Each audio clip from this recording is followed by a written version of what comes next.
Hello everyone, welcome to learn English with Hafsa YouTube channel.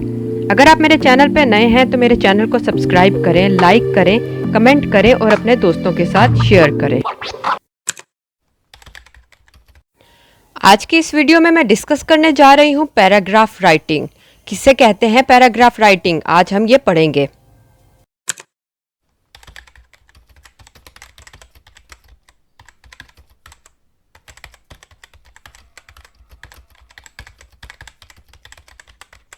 Paragraph writing में हम discuss करेंगे what is a paragraph, elements of a paragraph, structure of a paragraph and the wheat model. तो चले start करते हैं। Paragraph, what is paragraph, किसे कहते हैं हम paragraph? A short part of a text, यानी किसी टेक्स्ट का एक छोटा सा हिस्सा पैराग्राफ कहलाता है, या इसे हम टेक्स्ट की सब डिवीजन कह लेंगे। Subdivision of a text is called a paragraph. A paragraph consists of several sentences. मुख्तलिफ जुमलों से मिलकर बनता है एक paragraph. That are grouped together, जिन्हें इकट्ठा किया गया होता है एक गिरोह की शक्ल में। This group of sentences together discuss one main subject. एक मेन आइडिया, एक ही मौजू पर बात हो रही होती है पैराग्राफ के अंदर। एक पैराग्राफ एक कंप्लीट आइडिया लेकर चलता है अपने अंदर, एक थीम होता है इसके अंदर। समझ आ रही है? इसे कहते हैं हम पैराग्राफ।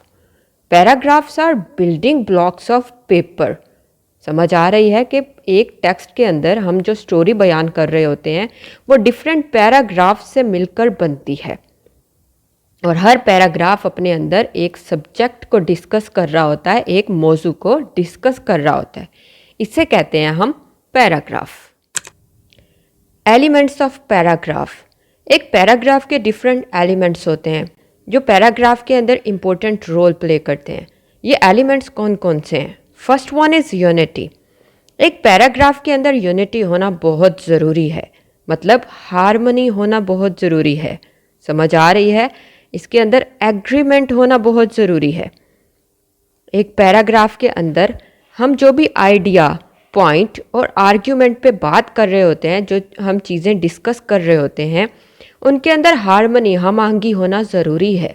ऐसा नहीं है कि हम एक लाइन में एक बात डिस्कस करें और दूसरी लाइन में हम अपनी बात चेंज कर लें। ऐसा नहीं कर सकते। हम एक ही आइडिया पे, एक ही पॉइंट पे, एक ही आर्ग्यूमेंट पे बात करेंगे। समझ आ रही है? उसमें यूनिटी होना ज़रूरी है। Second element, coherence. Ideas are presented in an organized manner, यानी हम एक पैराग्राफ में जो आइडियाज़ डिस्कस कर रहे हैं वो लॉजिकल होना चाहिए, लॉजिकली अरेंज्ड होने चाहिए, ऑर्डरली वे में होने चाहिए। समझ आ रही है? उनमें कोहेरेंस होना ज़रूरी है। उसके बाद कंप्लीटनेस, वो जो भी आइडियाज़ हैं वो वेल डिवेल्प्ड हों, उनके बाद कोई बात बाकी ना रह जाए, उन्हें कंप्लीट होना चाहिए। और लास्ट में रेडीनेस, यानी हम एक पैराग्राफ को जब कंक्लूड करें तो कंक्लूजन ऐसा हो कि हम नेक्स्ट पैराग्राफ पे शिफ्ट इजीली कर जाएं। कोई बात ऐसी ना हो कि वो बाकी रह जाए। कंक्लूजन के बाद हम रेडी हों नेक्स्ट पैराग्राफ पे शिफ्ट करने के लिए। समझ आ रही है? ये 4 इंपॉर्टेंट एलिमेंट्स हैं पैराग्राफ के। एलिमेंट्स ऑफ पैराग्राफ के बाद हमारे पास है स्ट्रक्चर ऑफ अ पैराग्राफ, यानी एक पैराग्राफ की शक्ल कैसी होगी। उसमें सबसे पहले है हमारे पास टॉपिक सेंटेंस। हम पैराग्राफ शुरू करेंगे टॉपिक सेंटेंस के साथ, जिसके अंदर कंट्रोलिंग आइडिया होगा, जिसे हम ब्लूप्रिंट कहेंगे पैराग्राफ के, यानी पैराग्राफ की बुनियाद कहेंगे। टॉपिक सेंटेंस देंगे हम पैराग्राफ को फर्स्ट सेंटेंस, जो कि पूरे आइडिया को एक्सप्लेन करेगा कि हम किस चीज़ पर बात करने जा रहे हैं। टॉपिक सेंटेंस के फ़ौरन बाद हमारे पास होंगे सपोर्टिंग सेंटेंसेस, जो कि टॉपिक सेंटेंस को सपोर्ट कर रहे होंगे, एक्सप्लेन कर रहे होंगे, उसकी वजाहत कर रहे होंगे। Adds more detail. समझ आ रही है? मतलब टॉपिक सेंटेंस की वजाहत करेंगे जो, वो होंगे सपोर्टिंग सेंटेंसेस। और लास्ट में हमारे पास होंगे कंक्लूडिंग सेंटेंस, यानी जो कि उस पैराग्राफ को एंड करेगा, उसे ख़त्म करेगा, उस पूरी बात को, पूरे आइडिया को दोबारा से दोहरा देगा। उसे कहेंगे concluding sentence that restates the main idea of the paragraph.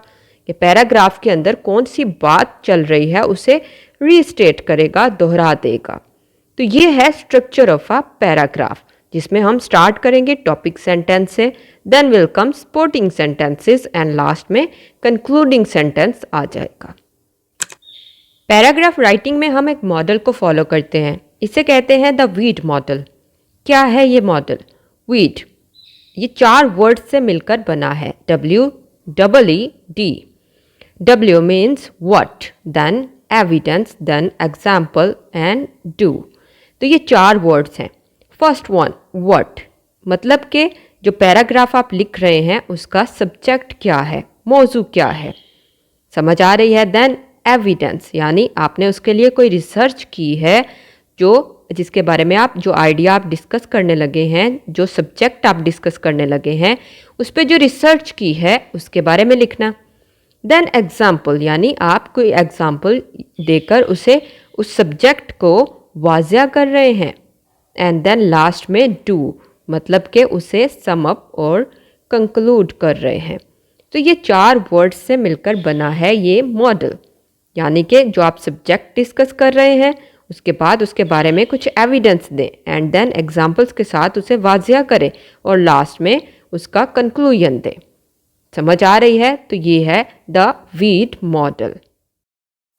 तो उम्मीद है आपको समझ आई होगी। आज के लिए इतना ही, मैं मिलूंगी अपनी नेक्स्ट वीडियो में, तब तक के लिए खुदा हाफिज़।